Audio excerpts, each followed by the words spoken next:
রোগ এবং পোকা, এই যে দুটা বড় বালাই, এটা যেন এই মুহূর্তে সমস্যা করতে না পারে, সেই কারণে এইটা নিয়ন্ত্রণের জন্য আপনি কি করতে পারেন? রোগটাকে ঠেকানোর জন্য মোটামুটি একটু দীর্ঘদিন ধরে সাপোর্ট দিবে গাছটাকে, এরকম ধরনের কোনো একটি ছত্রাকনাশক আপনি যেই লেভেলে যেই নির্দেশনা আছে, যেটা সঠিক পরিমাণ, সেই সঠিক পরিমাণে আপনি ব্যবহার করতে পারেন। সেই ক্ষেত্রে আপনি অ্যাজোক্সিস্ট্রবিন গ্রুপের যেই, আসসালামু আলাইকুম প্রিয় কৃষক বন্ধুরা এবং তরুণ কৃষি উদ্যোক্তা বন্ধুরা, আমি কৃষিবিদ এস এম ফজলে রাব্বি, আমার পক্ষ থেকে আপনাদেরকে জানাচ্ছি অনেক অনেক শুভেচ্ছা এবং অভিনন্দন। আজকে যে টপিকসটি, এই টপিকসটা দেখেই আপনারা বুঝতে পারছেন যে খুবই একটি ম্যাজিক্যাল টপিকস। এটা সেটা হচ্ছে যে ধানের চিটা হওয়াটা আমাদের দেশে কিন্তু খুবই কমন একটা প্রবলেম। আমাদের দেশের প্রধান খাদ্যশস্য কিন্তু এই ধান, অর্থাৎ ভাত আমাদের প্রধান খাদ্য। সেই হিসাবে ওই ধান কিন্তু আমাদের বাংলাদেশে বিশেষ করে তিনটা সিজন, আউশ, আমন এবং বোরো, এবং এই তিন সিজনেই কিন্তু প্রচুর পরিমাণে ধান উৎপাদন হয়। এর পাশাপাশি আমাদের পার্শ্ববর্তী রাষ্ট্র ভারতের ওয়েস্ট বেঙ্গলও প্রচুর পরিমাণ ধান উৎপাদন হয়। তো বিশেষ করে এই তিন সিজনের মধ্যে বোরো সিজনটাতে কিন্তু উৎপাদনের মাত্রাটা অনেক বেশি এবং খুবই লাভজনক। আপনারা জানেন যে বর্তমানে কিন্তু বোরো সিজনটা চলছে এবং এর সময় কৃষকদের মাঠে মাঠে কিন্তু ধান আছে। এই ধান কিন্তু আগামীতে এই ধান গাছ থেকে ফুল আসবে, ফুল থেকে ফল আসবে। তো এই যে সময়টা, এখন আপনারা এই বিষয়টা খুব গুরুত্ব সহকারে খেয়াল রাখবেন যে কমন একটি প্রবলেম আমাদের খুব বেশি হয়, সেটা হচ্ছে ধানের চিটা হওয়া।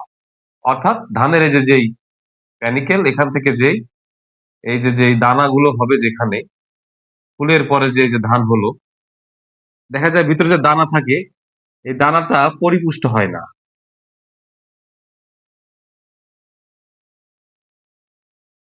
যে কারণে চিটা হয়ে যায়।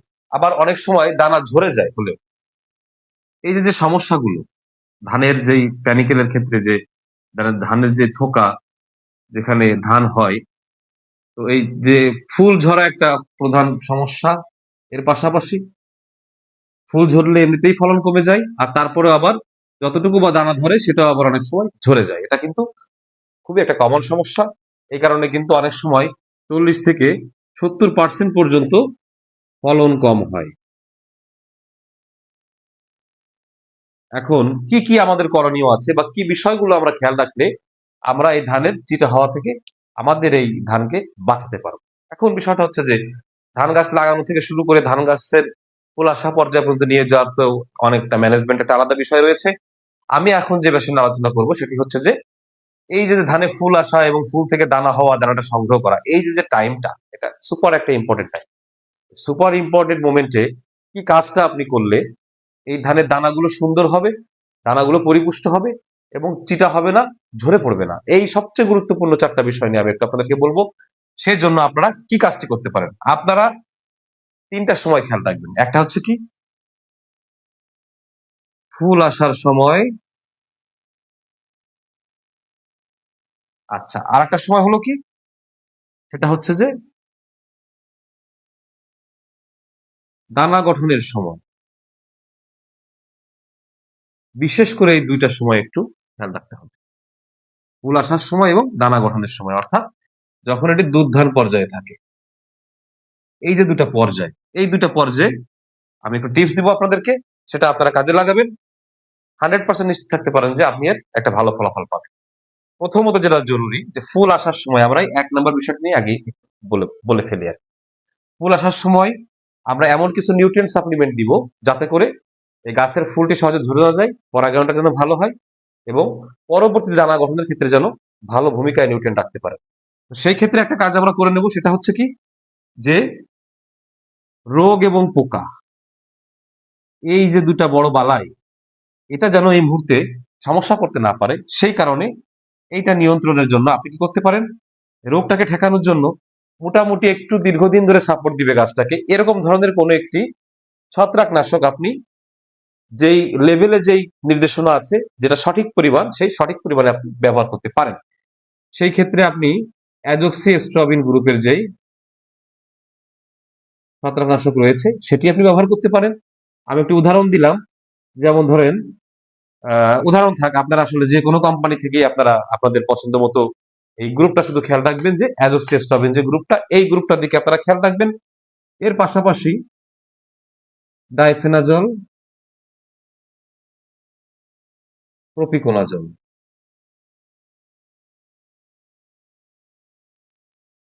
আরো রয়েছে টেবুকোনাজল। এই যে গ্রুপগুলো আছে এদের মধ্যে থেকে যে কোনো একটা গ্রুপের একটি, একাধিক কিন্তু কোনো প্রয়োজন নাই, যে কোনো একটি গ্রুপের ছত্রাকনাশক আপনি লেভেলের নির্দেশিত যে মাত্রাটা আছে ঠিক সেই মাত্রা অনুসারে আপনি স্প্রে করে দিবেন। তার সঙ্গে আপনি পোকাটাকে কন্ট্রোল করার জন্য চেষ্টা করবেন থায়ামোথক্সাম প্লাস অ্যামামেকটিন বেনজয়েড।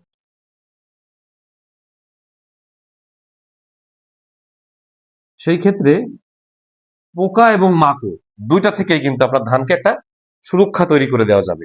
এই গ্রুপের আপনি যদি কোনো কীটনাশক ব্যবহার করেন এবং তার পাশাপাশি এই গ্রুপের যে কোনো একটি ছত্রাকনাশক আপনি ব্যবহার করবেন, একাধিক ছত্রাকনাশক ব্যবহার করে গাছের উপর স্ট্রেস সৃষ্টি করার কোনো প্রয়োজন নেই। এর যে কোনো একটি এবং এর একটি, এই দুটো একসাথে মিশিয়ে আপনি স্প্রে করে দিবেন। এটি গেল একটা বিষয়। এর পাশাপাশি আপনি কি কি ধরনের নিউট্রিয়েন্ট স্প্রে করতে পারেন সেটি হচ্ছে এখানে একটি গুরুত্বপূর্ণ বিষয়। প্রথমত আপনি যদি করতে পারেন যে এনপিকেএস, অর্থাৎ এন এ নাইট্রোজেন, পিতে ফসফরাস, কেতে পটাশিয়াম, এসে সালফার, চারটি উপাদান, নাইট্রোজেন, ফসফরাস, পটাশিয়াম, সালফার, চারটি উপাদান। এটি আপনি আমেরিকান এনপিকেএস নামে একটি সার পাওয়া যায়। আমেরিকান এনপিকেএস এটা হচ্ছে ন্যাশনাল এগ্রি কেয়ার যেই একটি কোম্পানি রয়েছে। এছাড়া যদি আপনারা অন্য ভালো কোম্পানির পান সেটি আপনারা ব্যবহার করতে পারবেন, এটি আপনাদের বিষয়। এই এনপিকেএসটা আপনি স্প্রে করবেন কতটুকু পরিমাণে? 3 গ্রাম পার লিটার। আচ্ছা, তাহলে আমাদের দুইটা যাবে হচ্ছে পোকামাকড় এবং রোগের জন্য, অর্থাৎ 1 নম্বরটা দেব হচ্ছে আমরা এই ছত্রাকদের মধ্যে যে কোনো একটা, যে গ্রুপ একটা দিব, এবং তার সাথে দ্বিতীয়ত কি এই যে দুটো গ্রুপের সমন্বিত যে কীটনাশক রয়েছে এর মধ্যে একটা ভালো দেখে দিব। আচ্ছা, তৃতীয়ত হচ্ছে আমরা এই যে আমেরিকান এনপিকেএস যেটা গেল, এটা এগুলো হলো পুষ্টির জন্য, এটা হলো রোগের জন্য, পোকার জন্য, আর এগুলো হলো পুষ্টির জন্য। এই আচ্ছা, এর সাথে সাথে আপনি কি যোগ করবেন? এর পাশাপাশি আপনার যোগ করতে হবে আরো কিছু মাইক্রোনিউট্রিয়েন্ট। মাইক্রোনিউট্রিয়েন্টের মধ্যে আপনি কি কি দিতে পারেন? আপনি দিতে পারেন ষোলবার বোরন, যেটা কিন্তু খুবই গুরুত্বপূর্ণ বোরন ধানের ফুলের জন্য, কারণ ফুলের যে পরাগায়নের ক্ষেত্রে খুব বড় ভূমিকা রাখবে বোরন এবং জিঙ্ক, দুটি উপাদান। কারণ কি, ফুলের গঠনটাকে সুন্দর করা, ফুলটাকে শক্তভাবে গাছের সঙ্গে লেগে থাকতে দেওয়া, এরপরে ফুলের যেই পুরুষ অংশটা, যে পোলেন টিউব এবং পোলেন, এই অংশগুলোকে সুন্দর করে তৈরি করা, গঠন করা, এই ক্ষেত্রে বোরনের বড় ভূমিকা আছে। আবার স্ত্রী অংশের ক্ষেত্রেও কিন্তু বোরন এবং জিঙ্ক দুটারই কিন্তু বড় ভূমিকা আছে। আর বিশেষ করে ফুলের পরাগায়ন হওয়া এবং ফল হওয়ার সময় যে হরমোন গুলো ভালো কাজ করে, সেই হরমোন গুলোকে ব্যালেন্স করার ক্ষেত্রে জিঙ্ক একটি বড় ভূমিকা রাখে। যে জন্য আপনাকে ষোলবার বোরন দিতে হবে, আপনাকে চিলেটেড জিঙ্ক দিতে হবে। এই এই ষোলবার বোরনটা আপনি দিতে পারেন 1 থেকে 1.5 গ্রাম প্রতি লিটারে। চিলেটেড জিঙ্কটা আপনি দিবেন 1 গ্রাম প্রতি লিটার। এই হলো পরিমাণটা। আচ্ছা, এর পাশাপাশি আপনি কি দিবেন? এর পাশাপাশি আপনাকে ম্যাগনেসিয়াম সালফেট একটু দিতে হবে, কারণ ম্যাগনেসিয়াম কিন্তু ক্লোরোফিল তৈরিতে ভূমিকা রাখে, সালফারটাও কিন্তু বড় ভূমিকা রাখে। সেটি আপনি দিতে পারেন 2 গ্রাম প্রতি লিটার। এই যে কয়েকটি উপাদান, এই কয়েকটি উপাদান যদি আপনি সুন্দরভাবে স্প্রে করতে পারেন, এবং স্প্রের ক্ষেত্রেও আপনারা একটা বিষয় খুব ভালো করে খেয়াল রাখবেন, সেটা হলো কি, স্প্রে করার সময় সবসময় মনে রাখবেন যে প্রতি 1 শতক জমিতে 2 লিটার পরিমাণ পানি স্প্রে করবেন আপনারা। এই হিসাবটা আপনারা সবসময় খুব ভালো করে মনে রাখবেন। তাহলে প্রতি 1 লিটার পানি হিসাব করে আপনারা এই যে ডোজ, প্যাকেটে মোড়কে অনুযায়ী একটি ছত্রাকনাশকের ডোজ ঠিক মতো দিবেন, একটি কীটনাশকের ডোজ ঠিক মতো দিবেন। এরপরে আমি যেই ডোজগুলো লিখে দিলাম, যে আমেরিকান এনপিকেএস, যেখানে নাইট্রোজেন, ফসফরাস, পটাশিয়াম, সালফার, 4টি উপাদান আপনি পাচ্ছেন। আমি একটা কোম্পানির নামও সাজেস্ট করেছি আপনাদের, এদের আমেরিকান এনপিকেএসটা এই কোম্পানির। আচ্ছা, এছাড়াও আপনারা ষোলবার বোরন দিবেন। এটিও যে কোনো কোম্পানি দিতে পারেন আপনারা আপনাদের পছন্দ মতো, 1 থেকে 1.5 গ্রাম প্রতি লিটারে। সিলেটের জিঙ্কটা 1 গ্রাম প্রতি লিটার, এবং ম্যাগনেসিয়াম সালফেট অর্থাৎ ম্যাগমা, আমরা উদাহরণ দিচ্ছি যে ম্যাগমা বলে আপনারা এটাকে চিনেন, এটা সিনজেন্টা কোম্পানির আছে ম্যাগমা, কিন্তু এছাড়া আরো অনেক কোম্পানির এরকম ম্যাগনেসিয়াম সালফেটের অন্য সার থাকতে পারে, সেটা আপনারা দিলেও হবে, এরকম 2 গ্রাম প্রতি লিটার। তাহলে কয়টা জিনিস? একটা ছত্রাকনাশক, একটা কীটনাশক, দুইটা, আর এনপিকেএস অর্থাৎ 4টা সার একত্রে একটা, এইগুলো একটা 3 number, 4 number Solubor boron, 5 number chelated zinc, 6 number magnesium sulphate. এই যে 6টা গুরুত্বপূর্ণ জিনিস, এই স্প্রেটা যদি আপনারা সঠিকভাবে করতে পারেন ফুল আসার আগে, তাহলেই কিন্তু ফুলগুলো অনেক বেশি শক্তিশালী হবে, সহজে ঝরে পড়বে না, পরাগায়নটা সুন্দর হবে এবং পরবর্তীতে সুন্দরভাবে দানা গঠনও কিন্তু ভালো ভূমিকা রাখবে।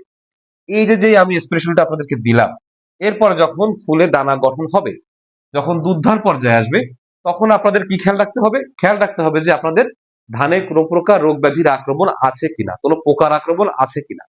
যদি ধানে রোগ বালাইয়ের আক্রমণ থাকে বা যদি পোকার আক্রমণ থাকে, সেই ক্ষেত্রে আপনারা কি করবেন? প্রথমবার যে গ্রুপটি ব্যবহার করেছিলেন, এবার অন্য একটি গ্রুপের ছত্রাকনাশক আপনারা ব্যবহার করবেন।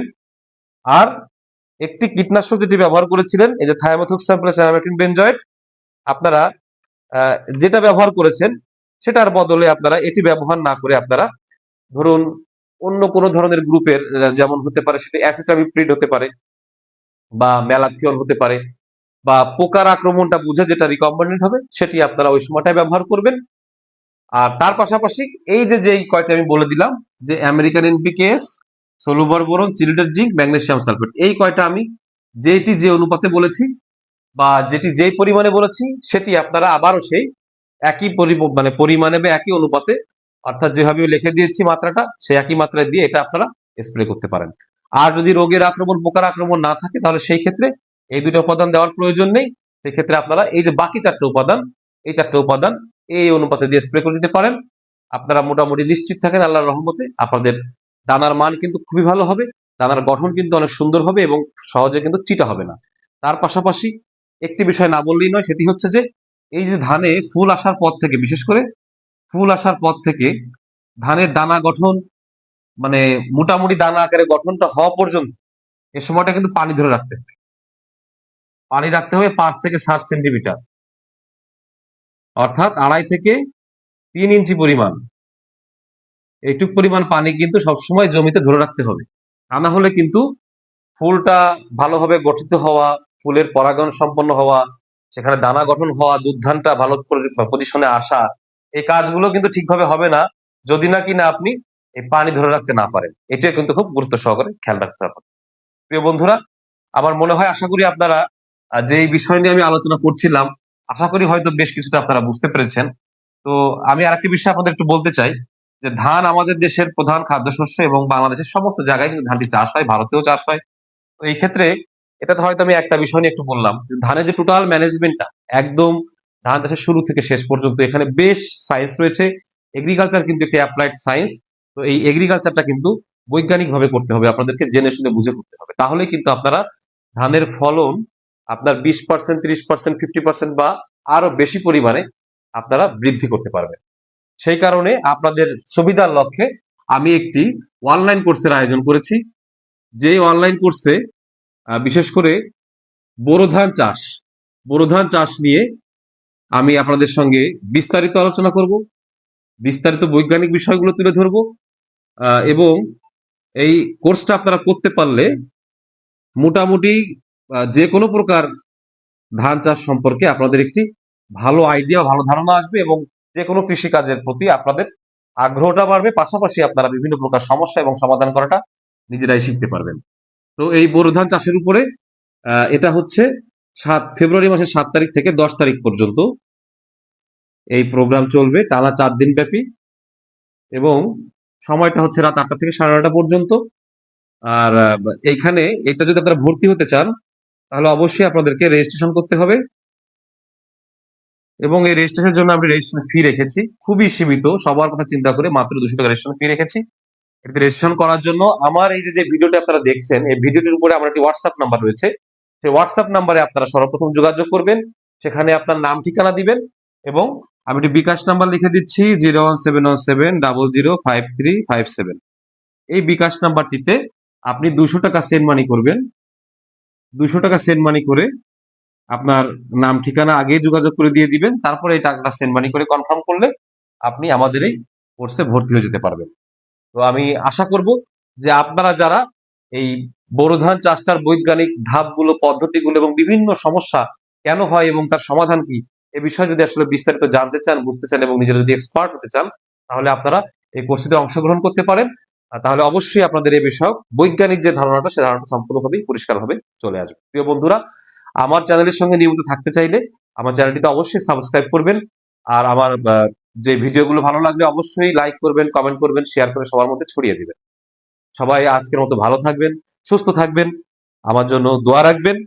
আর আবারও বলে যাচ্ছি, বৈজ্ঞানিক বিষয়ক জ্ঞানটা অর্জন করতে চাইলে, ধান চাষে এক্সপার্ট হতে চাইলে আপনারা এই স্ক্রিনের উপরে যে হোয়াটসঅ্যাপ নাম্বারটি দেওয়া আছে সেখানে যোগাযোগ করে আপনারা এই কোর্সটিতে ভর্তি হতে পারেন এবং এই কোর্সটি সম্পন্ন করে আপনাদের জ্ঞানের মাত্রাকে বিজ্ঞানিক ভিত্তিতে রূপ দিতে পারেন।